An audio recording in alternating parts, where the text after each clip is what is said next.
You are tuning in to the Cigar Guys podcast, where aficionados and newcomers alike gather to explore the vast cigar universe. Meet your host, Alexander Gonzalez, Mark Nikolai, his big little brother Zachary Nikolai, and Jared Burrows. So sit back, light up, and let's get the conversation started. But first, a quick word from our sponsors. What if every cigar was considered vintage? What if every cigar that we made was that perfect experience? And so that passion drove us to create Sans Pareil, a cigar without equal. The inspiration between Sans Pareil is 100% all about quality. Everything that we enjoy in our cigars, everything from the tasting notes to the burn, to the aroma, to the way the cigar lights, to the packaging, everything is focused on Sans Pareil cigars. And that's where we came up with our name, Sans Pareil, which is French for without equal, unparalleled. And we take every cigar that we make to that level, making sure that if it isn't something that inspires you to do something more, then it's not part of the portfolio, and that's what drives us every day. Thank you guys for tuning in to another episode of the Cigar Guys podcast. We are back again. I can't get away from this place. We're always somehow at this table here at Blend and Barrel in the boardroom. With Jared, myself, Alex, and we have two special guests with us. You will recognize them, but we're here together with Mark and Jose Blanco from Tabacalera Palma. And we're going to be talking about a new cigar for us here on the channel. And I'm going to let you guys go ahead and take away La Instructora. What are we doing here today? What are we smoking? So La Instructora is actually kind of a newer project when it comes to in the expansion of Tabacalera Palma. When we launched our own brands like Galera, Instructora, La Instructora was always there, but we always knew we weren't going to be able to push it just like La Galera. La Galera, it's, your daily driver. La Instructora is the convertible for the weekend. And the reason being is just, first of all, the tobacco have more age. And obviously, aging tobacco, you have to have the right conditions, rents, all this. Obviously, it's the added expenses. And on top of that, the varieties that we use are just lower yield. There's certain wrappers that say I could get 300 kilos per hectare. With some of these, it'd be half of that. So it's just, in the tobacco market, the raw material market, they're not as widely available.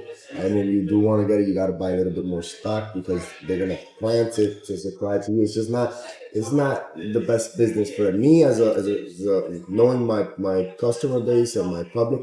I know I can do something with it. But for the guys that only grow tobacco, it's just they get sick more often, lower yields, smaller leaves. So it's not as attractive for them as a business. And when we started, we only started in 50 stores worldwide. And it was really a hit. And little by little, we started opening first here in the U.S. And then we opened up the German market last year. And we're about to open up the Indonesian also. So we have to be very selective because we just can't keep up with, let's say, La Galera style, which we just push, and we always have this inventory, we always have the cigars. And the name Instructora comes from because we could see it's very minimalistic, only the inside of the box, outside doesn't say anything besides the delicado. And the name Instructora, the instructor, comes because we don't want to be too loud, we don't want to be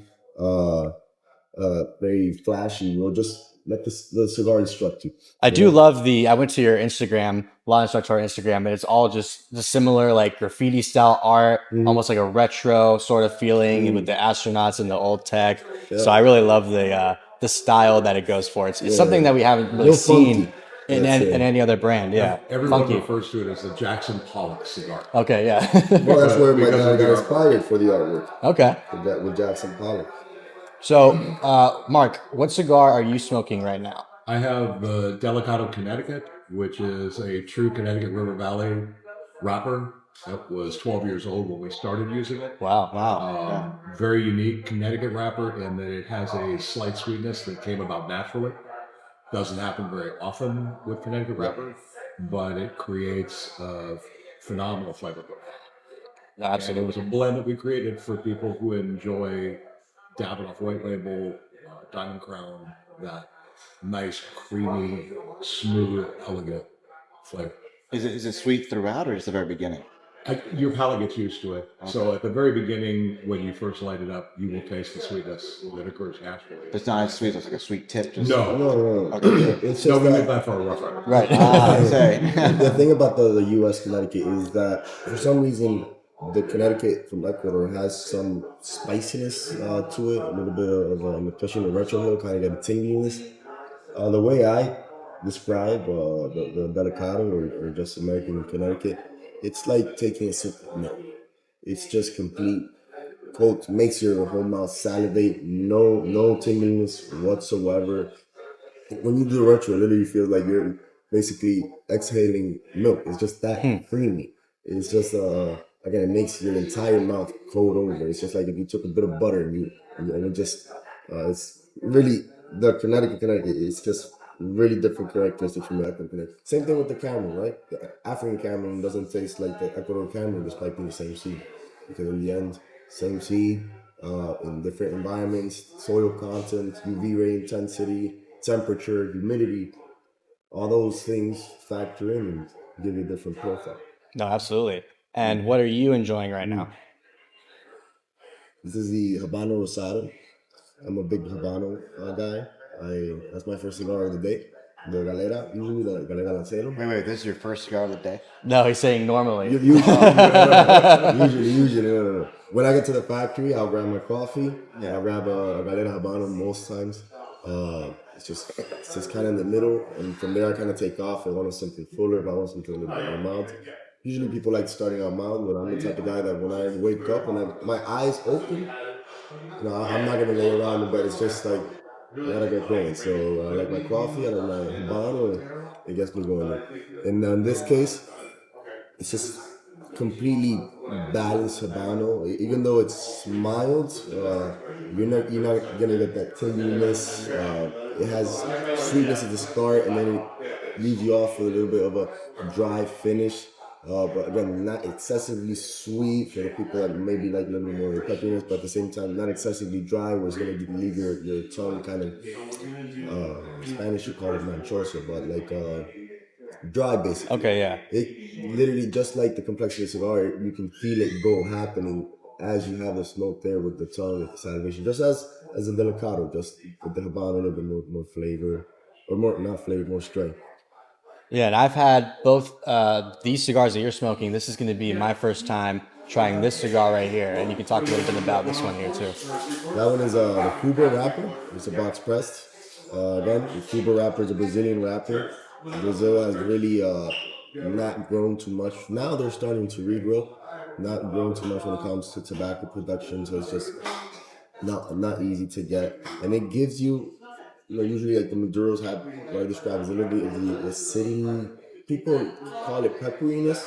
But you know how like if you take like a lemon, it's gonna feel spicy, but it's not really spicy. Right. It's like the acidity. But with the Cuba or Brazilian tobacco in general, I think it really takes down and really puts up the sweetness of the Maduros, because a lot of times people that I see that maybe they're not too fond of Maduros is because of that little acidity. And it's very clear to taste on the San Andres. You could really taste on the tongue on the San Andres. So it's like a challenge for some, but a treasure to others. Exactly. Again, blending the box press and blending the Perfection Rosado was a huge challenge, because the wrappers have so much flavor. It was trying to figure out what would play well with it. Yeah. No, and that when you do, not that we don't try for a galera or anything, but when I'm looking for this consumer, for this product, I have to make sure that there's a lot of depth, and on top of the depth, keeping the consistency throughout the productions, and to do that, it just takes more time. Same thing with even the construction of the cigar. We weigh in before going into the aging room, we weigh in after, just in case. It's just, when you're after a certain part of the market, you gotta give them what they're paying for in the end. And certain things are unacceptable in certain areas, and in this part of the let's say the humidors, it's just you have to be very meticulous and have depth. It's like going to a Michelin star, right? The service, not only food, the service, it's the whole package. So this is what this is. And I'm not a big Maduro guy, but the Maduro I go back is. But usually it's broadly for the Brazilian. Yeah, absolutely. I don't know. Not that I dislike San Andres, but I gravitate more towards. Yeah, you always have your favorites, of It's course. like I'm a Habano guy. It's just I always gravitate towards the Habano. Just like there's Connecticut smokers, just like there's Maduro smokers. There's no right or wrong. Is there? Whatever If you it's feel. not La Galera, La Instructora, then it's right. Exactly. So let's talk a little bit about too what we're going to be doing here tonight. So you're going to get an insight to this special tasting that we're doing with La Instructora Cigars and a special rum that we're going to be doing. Brugal. Brugal. So it's in Spanish you say marca país of the rums. Basically, it's the rum that represents the country. They're from the Cigar region, just like my family, generational. They have a family business. I think they're also in the 5th generation, I believe. So similar to that. Oh, wow. And they just make. I think not maybe because I'm Dominican, I'm a little bit biased, but I think the best pairing for tobacco is rum. I think I'm the type of guy that likes pairing with contrast. Tobacco is naturally bitter. So when you take something sweet, obviously rum is made out of sugar cane, so it's gonna be sweet. It just augmentates the sweetness or the bitterness. It's like if you have let's say not as dark chocolate after having 100% cacao chocolate, it's gonna 70%, let's say 80%, it's gonna taste sweet. But it's not necessarily that it's sweet, it's just you had something really bitter before, so it's gonna and vice versa. If you have milk chocolate and then you have like a really sweet milk chocolate and then you have maybe 60% chocolate, that's gonna taste much more bitter. And that's why I love pairing rum with cigars. No, absolutely. So you're looking for the perfect balance all the time when you're smoking cigars, whatever you're pairing it with. Yep. That's kind of like your You style. want the contrast of flavors. Yeah. There's people that like going with the flavor. But You want different taste buds to get excited, whether it's the cigar or the beverage. No, of course, yeah. I think that's something that a lot of people, there's a misconception about. They try to find two similar pairings. Correct. Meaning that, like you said, they kind of coincide with each other. They're both spice forward or they're both Kind of more on the overlap. mellow side. Yeah. But I agree. I think it's more fun or more interesting to have two counteracting items like a cigar like this and maybe a sweeter rum that comes together and kind of you find that balance by putting two polar opposites together. yeah, most definitely. So we have Brugal ambassador here with us tonight to talk about the rum, and we'll talk about the cigars, and everyone's gonna have a great night. Beautiful. So we're going to go ahead and just dive right into that. You're going to get a full presentation here on the podcast. I want to thank you guys for sitting down and talking with us both. Always great to see you. Always great to learn more from you. Of course. Great to be back with you. Always a pleasure to get to do this, especially today. Both brands I've been personally connected to in the industry for a long time. And I'm also very excited to kind of showcase both sides of what the Dominican has to offer between the rum and the tobacco. Since this section is going to be fairly informal, the idea behind anytime we do this room before the event is so you all have an opportunity to ask questions, interject. Everyone in this room, I can speak to them personally, knows what they're talking about deeply. So quote that. It will be more interesting for all of us the more you ask. And I will definitely jump in. There's no last question. Yes, exactly. So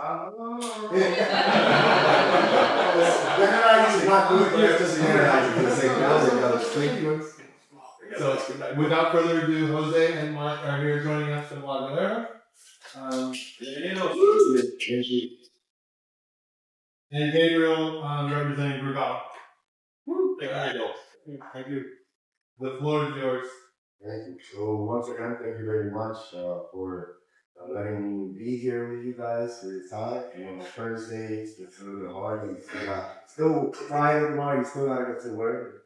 You know, and sometimes cigars and rums kind of get you into too much of a relaxed way. Again, thank you, Dave, for being here. As Shai said, representing the other side of our country, which has so many things to offer. And generally, we're provinces where the Brugal is from, and Santiago, they're right next to each other. Brugal, they're in the fifth generation. My family's in the fifth generation also. Both the last names are Kapi. Uh, you know, yeah, just a lot of similarities. Smokers, drink, and I always say, I think the best pairing for a cigar is rum. After I'm Dominican, it's just, there's contrast. The tobacco is bitter, rum is sweet. So once you have a little bit of the draw of the cigar, it augments those profiles in the rum, and vice versa. After you take a sip of the rum, it augments the flavors you get from the cigar. Just to give you a brief history of my family, that's I think fifth generation. My great great grandfather started out. I'm third generation growing tobacco, third generation making cigars. So my great great grandfather started doing what we call added value agricultural goods. So he was a Spaniard. He was fighting the 10-year war in Cuba. Decided not to go back. Moved to the Dominican Republic, and there he started. He had a warehouse in a town called Guatemala, sort of the northern mountain. It was full of coffee, more or less in the center of the valley. East part of the valley is cocoa dominant, the west part of the valley is tobacco dominant. And so he had these facilities where he would actually just process it. Then my great grandfather continued processing, but only tobacco, and started growing tobacco. And my grandfather opened up a factory in the 1920, the official registry in 1936. Started making cigars for the local market. Then that market started changing with the introduction of cigarettes. Handmade things weren't special back then for the Industrial Revolution. So when the Industrial Revolution happened, now you have machine-made things. Those are the cool things, especially with the timing in the Dominican Republic with the vintage tequila, which incentivizes people to move to the urban areas. Just cigars going to be frowned upon. So that market started going down. My father, my grandfather actually focused on what we call premium. Those cigars we make into the local market with cheroot, stogies type, only flavor binder, no wrapper. And we switched the model up to make what we call premium cigars, which is filler, binder, and wrapper. And the boom is chaotic. You know, in Spanish you say, la gracia de uno, la bendición de otro. A lot of people did not do well in the boom in the 90s. We didn't know. But in our case, we had expertise. And we kind of made our name ourselves. And then in 2000, after the boom, we became a free zone, which facilitated the importation of wrappers, which are the only tobacco that are not coming from direct from our farms. And little by little, we were growing. We made all the vinegars for the U.S. market. We made the Tilde, Piccone, the 80 room. We made the Trinidad Santiago. And we've had a lot of collaboration, Salomon and Mexicano. But in 2015, we acquired a distribution company in Miami. And that's when we felt we had all the tools necessary to do the cigar we wanted and place it how we wanted and where we wanted. We don't go online. We're supporting the brick and mortar. We're going to be there, the spine of the industry. We don't do minimum orders or minimum facing because you got to start somewhere. Some shops, you know, after you open up a shop, you're investing thousands and thousands of dollars in sofas and systems. And then for me to come to try to make you buy a minimum of this, it's just, we come from the farming manufacturing side, which is a little bit different when we come from the, let's say, marketing side, which is, you know, selling the lifestyle more. In the reality, cigar lifestyle, if you go to the Dominican Republic, it's still the people from the rural areas, the farmers. That's the real cigar culture. And we just wanted to switch it up with our clients. That's why La Galera means the room where cigars grows. It's the Holographic Cigar Factory, and we named it that again, it's an homage to the people. I think that there's too many one brand, one face type situation in the market, and one day I'll be done, hopefully my kids, when I have kids, I'll take over. And on top of this, I don't know how to make a cigar. To be honest, I don't know how to make a cigar. I know how to coordinate everything for the cigar, but without them, I'm not. So that's why we decided to do La Galera. And then when Instructora, we decided to launch, you know, tobacco in a very, I think it's one of the intensive industry. You have to age tobacco a lot of time. There's certain varieties that's very sick, and you just have lower yields. They're not planted as often, so you don't see them as often. For example, let's say in the case of Connecticut, it's the U.S. Connecticut. And Habano Rosado from Ecuador. And then we have Brazilian Brugal. The slower year to Latin started that. We only started 50 stores in the US. Then we opened up in the US market. We introduced the last in Germany. And we're about to just in Indonesia. Just a little bit. We don't have those inventories to keep up with what we have from Tabacalera. A little bit more boutique. And the name of where I come from, you can see it's very minimalistic. Very minimalistic marketing. The boxes, again, don't really say much. The reason being, because I don't want to do too much shopping. I want the cigar to move at the room. Again, in this part of the industry, a lot of times, you see people, I've seen people give me a cigar, talk a lot about it, but when it comes to me to light it up, it's just not there. So I want to do the opposite. I don't want to talk too much. Let people smoke the cigar and let the cigar instruct you. And that's when we had La Instructora, and that's how I ended up here. So, I don't know if you have any questions. Like, generalizing, there's no such thing as a bad question. But if not, take over, talk a little bit about the line. So guys, Gabe Brugal, I'm ambassador for Brugal. How awesome is that story, right? Yeah. Just family owned, just incredible. Like every time I go to the Dominican Republic and I'm more on the rum side, it's all about family, right? It's all about getting together. It's all about sharing these type of special moments. That's what I love about La Galera. I want to thank Mark, who chased my ass down to be able to kind of get here, who works with La Galera as well, and also Shai. Shai and I worked together on some projects, but when I heard that this was his spot, I had to come over here. I drove here from Miami, so I'm the ambassador for Brugal, also a professor at the university, so I teach at Florida International University in Hospitality School. I teach global beverage fundamentals. So if you guys have any questions, obviously you don't have to ask them out loud. So even if there are, you say there's good questions, maybe you don't want to ask it out loud, I'll be more than happy to answer it on the side. But I really, really love what I do because we're here drinking rum and smoking cigars. So the first thing I want to do is just give a little salute to everyone here. Thank you. Blending Barrel. Thank you. Podcast.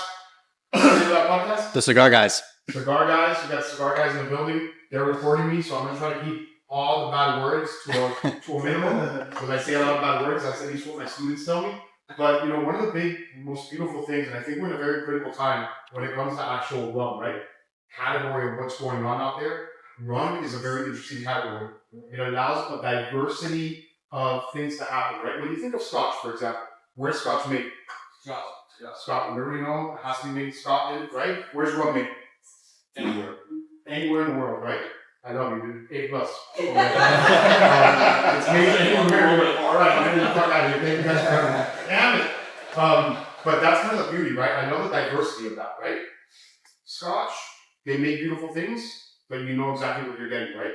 As a matter of fact, if you ever go to a liquor store that notice that they're all in boxes, 38% of all Scotch purchasing occasions are gifting occasions. You trust Scotch. Show up there and you're like, I know my aunt, my uncle, my grandfather, they're going to love what I get here. We're going to put it into a box for you and you're going to be ready to rock, right? That's exactly what makes Scotch so unique. Rum, not so much, right? Very similar to La Galera. We have to lean on the producer. We have to lean on each respective family member to be able to give us the best of what the Dominican Republic can give us. So what I love about the Dominican Republic specifically is the rules and regulations as how it pertains to rum itself, right? We spoke that you can make rum anywhere in the world, so we have a diversity of rules, right? Specifically, when it comes to the Dominican Republic, by law, you actually have to get sugarcane that has to be grown in the Dominican Republic, right? We work with two different single origin sugarcane producers in the south. They go ahead and they make sugar, that's sugar you put in your coffee.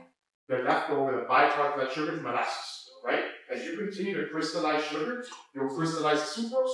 The leftover will be a very, very dark kind of syrupy liquid. That's molasses. That's exactly what we use. Approximately 80 to 85% of rums that you see in the market will be molasses. Why? It's sweet, it's decadent, right? It's very easy to work with. It's very shelf stable. You can just leave it in the ground. It's not refrigerated, right? If I go ahead and I press sugarcane juice, that will start to turn and will start to ferment in 3 hours, right? So we love to use molasses, right? And it's sustainable, right? You're going to make sugar anyway, just give us a byproduct of that, and we're going to make delicious rum. What makes Brugal so special? So, very similar to that story, of La Galera and the family of born in Cuba and everything else. So Don Andres Brugal was born in Spain. He gets a knock on the door and he says, go and find opportunity into Cuba, which was occupied by Spain at that time, and he lands in Santiago de Cuba.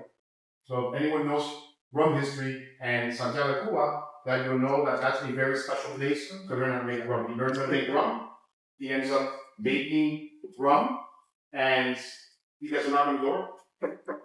And the knock on the door is Spanish government saying, we hook you up, we brought you here, you're having a good time, right? Well, your kids are kind of working with Cuban people, and they're actually supplying weapons to Cuban people to overtake the government. If we gave you this kind of hookup here, we're gonna arrest your kids. So he says, you know what, I'm gonna pack my bags. He packs his bags, and this is where he ends up in Puerto Plata, where our Asian warehouses are till this day, 1888. So over 135 years of bringing that together. What else makes that so special? When you look at the island of Hispaniola, before it was Dominican Republic and Haiti, sugarcane was introduced to the island of Hispaniola in this hemisphere, to the island of Hispaniola first. Why do I say that? Sugar is not endemic to this part of the world. It's endemic to Asia. And then they brought it over here, and when it was in 1493, I know that date may ring a bell. Anyone 1493 and what explorer comes up? Christopher Columbus. He says this sugarcane probably is going to grow real well here, and that's exactly where he puts it. And on the south side of the Dominican Republic, where we see the majority of the sugarcane being grown. So that's exactly what we use. By law, again, you cannot use sugarcane that comes from outside the country. You cannot use molasses that comes outside the country. I want you to think of very similar to La Galera, that farm to table approach, right? So really get something that the land can give us and take the very best out of it to create extraordinary products, right?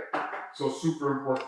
So after that's done, we go ahead and the family ends up making these rums. They make the first double-aged rum in history. And we are in our 5th generation, very similar. What I love about it is that we have Don Andres Brugal, and right now the great-great-granddaughter is Yacine Villanueva. She's our Maestra Ronera. She's the first Maestra Ronera in the history of the Dominican Republic, the first female-led Maestra Ronera to make rum for family, and she's actually the first one to make rum for Brugal, which is really cool. She's direct blood lineage to Andres Brugal, who started the company in 1888. She is 5th generation. Every single person that has made rum for the family is actually direct blood lineage to Andres Brugal. It's not like one of these big companies are like, hey, by the way, we're going to get this guy because he's cool. It's like, we're going to continue to find family members. And as a matter of fact, it's really, really cool. I had a student in FIU come up to me. The director says, you need to talk to the student. I said, okay. I go talk to the student.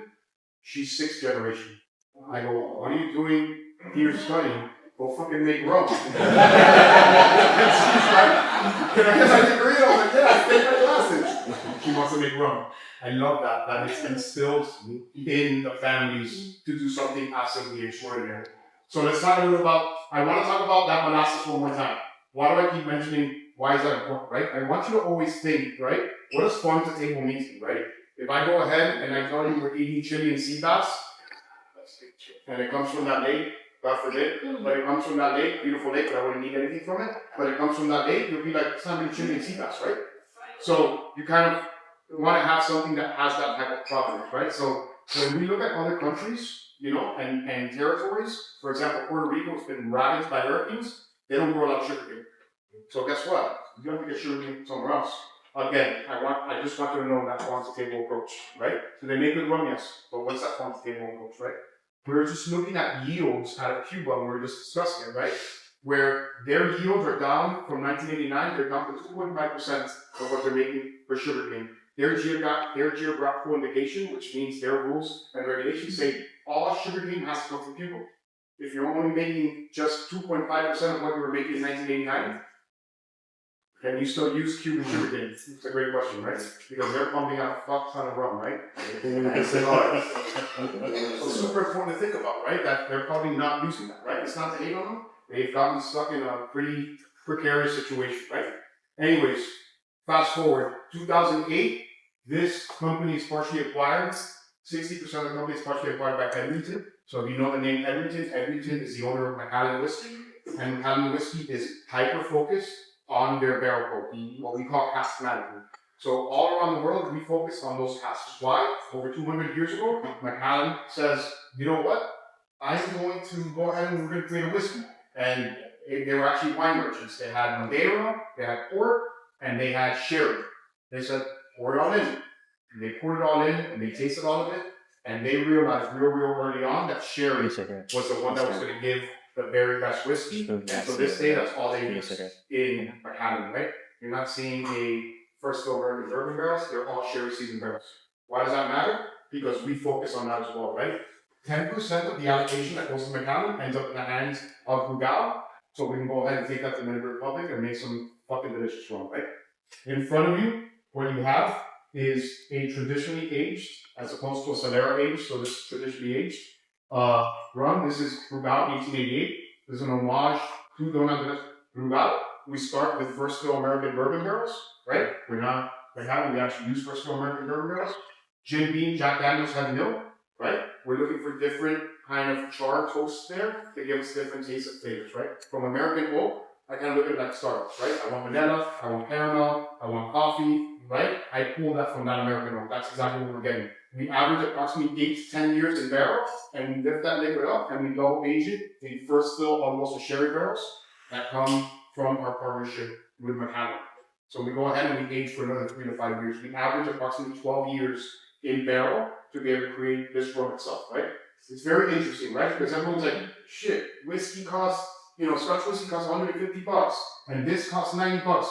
Rum, since it's so diverse, right? No one knows exactly where to go. We can't charge those prices, right? So we get great value in what we have here. So this bottle will average approximately $35 a bottle, but you're aging 12 years, right? And I want you to think about that aging, right? That aging is very different. When we're aging in Scotland, anyone Scottish here? So we have one Scottish guy, look, very tanned, right? That's exactly Scotland right there, right? And you go up there right now, if we look at the temperature in Glasgow, it's probably, what, 50, right? Imagine a barrel aging in 50-degree at temperate climate like that, right? It's going to age, and it's going to age nice and soft. And age for 50 years. The English share is going to be a lot less. I compare it to a cup of tea, right? If we're in a restaurant, I give you a cold cup of water and a tea bag, you're going to get color, you're going to get flavor, but it's going to take a long time. What is the Dominican Republic? It's a hot cup of water, right? If I go ahead and I put a tea bag in there, right? I'm going to get color and I'm going to get flavor, what, in 2-3 minutes, right? We estimate we age approximately 1.5 times faster than what we would see in a climate like Scotland. Why is that important? Because by law, if you are making Dominican rum, you cannot take the rum out of the country. It has to be aged in the country. Why do I say that? Because there's other countries making rum. They go ahead and they pack their shit and they age it somewhere else. Part of our terroir, right, our sense of place, is exactly what we're doing in every single part of the matters, right? Starting from the sugar cane, going all the way to fermentation, distillation, and aging. Nothing can happen. In those aging warehouses, cannot be seasoned. You cannot have an air conditioning inside. It is what it is. I actually, when I first started with Brugal, they're like, you're taking your pictures in the aging warehouse. It was July. I got there with my crappy ass hair, sweating like a dog there. I look at my pictures, I look like a wet dog. Why? It was 114 degrees in the actual warehouse. I almost vomited taking those pictures. I want to see those pictures again. I never used them for anything. But that's kind of what we're looking at here. So when we look at that, I want you to think of that vanilla that I told you, that caramel that I told you, right? A little bit of that. We're not adding any of that in here, right? That comes straight from barrel. That dried fruit, right? That dryness, that will come from Oloroso sherry, right? So it ends a little bit drier, right? We're not meant to be this overly sweet rum. That's not our vibe. That's not exactly what we're trying to do. We really want to give you the very best of what we get from the Dominican Republic. It's very similar to our friends at Tabacalera. What are you passing out? The scenario. Let's fucking go. I love it. So, imagine you're surrounded by the people that own Macallan, right? You've seen what they do, right? Go there. They're not coming out with anything too crazy. They focus on aging. They'll age different barrels. They'll do different things, right? I've seen an American oak. They actually started using American oak sherry seasoned barrels. They're actually going to age 6 them now, so they're not going to do that anymore, but that was being used for a little bit. But for the most part, there's not a lot of innovation in that respect, right? Their innovation is focusing on aging and kind of the ranges of what they're doing with that Oloroso sherry to be able to create flavor. What I love about what we were given and our task specifically was, what are we going to do next, right? Because if I'm going to be like a talent, I can't come up with a lemon flavored rum, right? I can't come up with a strawberry flavored rum. So how are we going to innovate in that respect, right? What I love about this specifically, so we did have a version 1 that came out. It's sold out worldwide. You can find it in liquor stores. This is version 2, but we'll talk about version 1 first. So the family came out with an aromatic toasting method, which is proprietary to the family, or was proprietary for the first 3 years. And the idea is very simple. Again, first fill American bourbon. If the liquid up, goes into the first fill Oloroso sherry. Does everyone have the liquid? All right, it's coming out. Goes into the first fill Oloroso sherry. On the side, they take new French oak. And what they do, again, going back to La Galera, they find what the very best of the country can give you, right? So the first version, they get raw cacao. They take raw cacao and they put it into the French oak and they light it on fire for an hour. They remove the cacao. So you have cacao, think of it almost like a smoked oak fashion. That is there. They have that liquid inside the rest of the year. So you're getting the aromatics of the cacao. This one specifically in front of you, limited to only 33,000 bottles worldwide. This one is going to be MSRP probably like $100 by the way. This is going to be specifically green coffee beans, the aromatics of coffee. We're not adding cold brew, we're not making a flavor, it's the aromatics of coffee. It's 45% alcohol by volume, no coloring or sugar added after distillation. This is a big board, right? So this is meant for you to enjoy a really true unadulterated rum. Why do I say that? Because a lot of rum that we see in the market is adulterated, right? They add sugar after distillation, right? This is not that, right? That's not what we're trying to do. We really want you to taste the beauty of what we're getting from those barrels, right? We estimate approximately 85% of our flavor will come from those barrels because of the subtropical aging that we get from the Dominican Republic. Can I have one? Fuck. I'm on my way. Jesus Christ. That's 1888. This one. This smells nice. So again, the aromatic coffee, a little bit of that coffee comes through. People always ask me, they're like, what do they do with that coffee, right? The green coffee beans. They go ahead and they roast them in there, right? We give them back to the employees and they make coffee at their house. I'm like, can I have some too so I can make some coffee here? They're like, fuck no, I never mix it up. I get it. And that's the beauty of this, right? 45% alcohol by volume, no coloring or sugar added. I want you to think of the way whiskey would react, right? Because whiskey, Scotch whiskey by law, you can have sugar after distillation, right? That's exactly where we're at here, right? That's the beauty of this. This is a big, big rum, and this is meant to kind of take the torch of what rum can really be, right?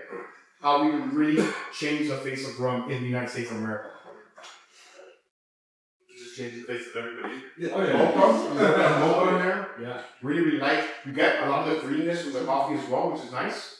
Again, I see a lot of coffee casks going out there as well. They usually, and this is not a bad thing, I taste them, they taste delicious. They'll fill the coffee with cold soup. They'll fill the barrel with cold brew, right? So of course you're getting a lot of coffee flavor. That's not what we're doing. We're getting the raw coffee, right? So specifically, that's exactly what we're using, right? The first edition was cacao, right? So cacao, again, we spoke about those cacao fields right around Santiago. It's really beautiful cacao fields. I was actually just there in November. I climbed Pico Duarte, which is actually the largest peak in the Caribbean. I climbed it to raise money for underprivileged communities to supply water source through Blue Missions, if anyone wants to know about it. But absolutely incredible. Climbing that mountain. I never thought I was going to be in the Dominican Republic in 30-degree weather, freezing my ass off up there. I'm shitting into the hole. But yeah, there. Should have done the pictures up there. There we were. I mean, it took me 3 days to climb the fucking thing, but this is exactly what we're looking for. I just love the beauty in this, right? This is absolutely beautiful. It is big, right? It is going to be 45%. The last one we drank is 40% alcohol by volume. But I want you to contrast compare. If you are smoking a cigar that's going to be a little bit bigger, this will go up against it, right? Again, so very easy, right? Again, 0 sugar after distillation. Any questions? I talk about it. And then, before it's passed out, or should we enjoy and then jump into it? Yeah. Then I'm going to show 5 minutes? 10 minutes?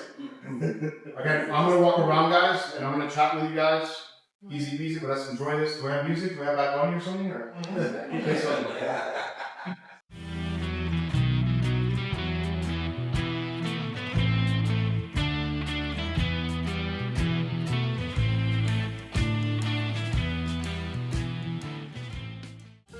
We hope you enjoyed this episode of the Cigar Guys podcast. Make sure you subscribe and hit that notification bell so you can stay up to date with all the latest episodes. Looking for short-form content? Check out all our social media accounts in the description below. And now, a final word from our sponsors. What if every cigar was considered vintage? What if every cigar that we made was that perfect experience? And so that passion drove us to create Sans Pareil, a cigar without equal. The inspiration between Sans Pareil is 100% all about quality. Everything that we enjoy in our cigars, everything from the tasting notes to the burn, to the aroma, to the way the cigar lights, to the packaging, everything is focused on Sans Pareil cigars. And that's where we came up with our name, Sans Pareil, which is French for without equal, unparalleled. And we take every cigar that we make to that level, making sure that if it isn't something that inspires you to do something more, then it's not part of the portfolio, and that's what drives us every day.